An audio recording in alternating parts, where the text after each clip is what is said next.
Okay, as I'm recording this, malamang narinig pa po ninyo yung putukan sa paligid, no? Happy New Year po sa ating lahat. A blessed 2024. And this year will be a great year. More blessings, long life at good health, safety, protection, and guidance. No weapon formed against us shall prosper. Okay, so, ngayon po ang oras, to be exact, 12:20 na po ng umaga, madaling araw, first day ng 2024. At meron nga po tayong kasabihan na napakaganda.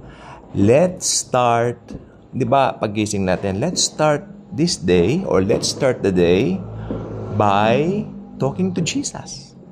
And how about let's start the day by talking about Jesus? Mamaya, kausapin natin si Jesus, pero mag-usap muna tayo tungkol kay Jesus. As in, literally, wala tayong ibang pag-uusapan kundi si Jesus. Si Jesus, siya po ang best friend natin.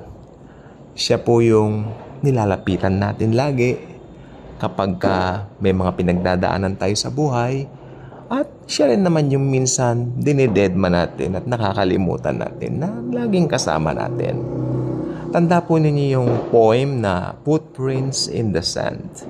Ito po ay napakagandang poem na nakakahiyaman pong aminin hanggat ako'y umabot ng edad na 16 or 17, doon ko lang po nalaman na yun pala yung ibig sabihin nun. Ang tagal lang nakapaskil dyan, nakasabit lang sa bahay namin.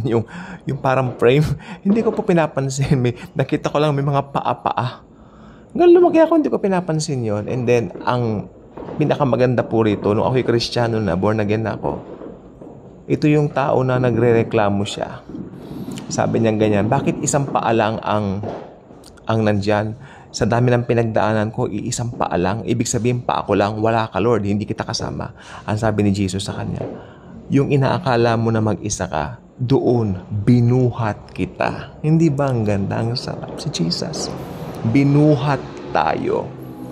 Ayan. So, ang lesson, ang gusto ko pong sabihin sa inyo, kung ano man yung lesson na pwede nating matutunan dito, ito yung trust. T-R-U-S-T.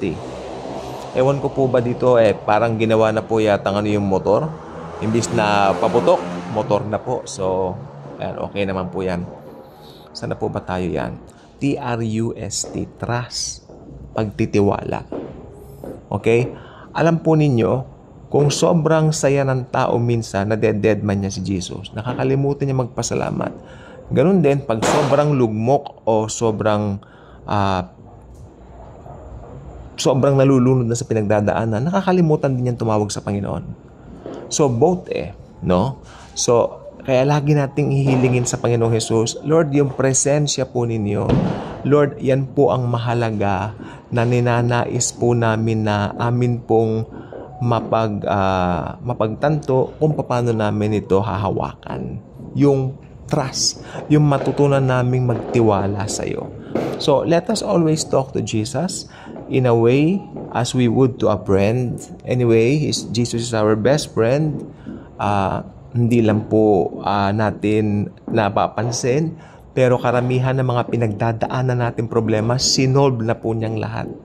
Di po ba? Wala tayong kinatakutan na nangyari sapagkat ang Panginoong Hesukristo, super duper, napaka-faithful. He is the faithful one. Tandaan po niyo sa Book of Revelation. Tinatawag siyang faithful one. Jesus is so faithful. So how about start the new year 2024 by trusting Him? Fully trusting Him. Leave everything to Him. Okay? Jesus. Kaya kung hindi pa kayo nakasubscribe sa channel na ito, I invite you to do so. Click the notification bell, share this video, share the wonderful love of the Savior, the Lord Jesus Christ, our Lord God Almighty, the God of gods, the God of the universe, the God of the Milky Way. Okay? So I hope this year, mas marami pa tayong mapag-usapan tungkol kay Jesus. Wala tayong ibang itataas na pangalan, kundi pangalan ni Jesus. Thank you, and Jesus truly loves us all. Happy New Year 2024, everyone. Thank you.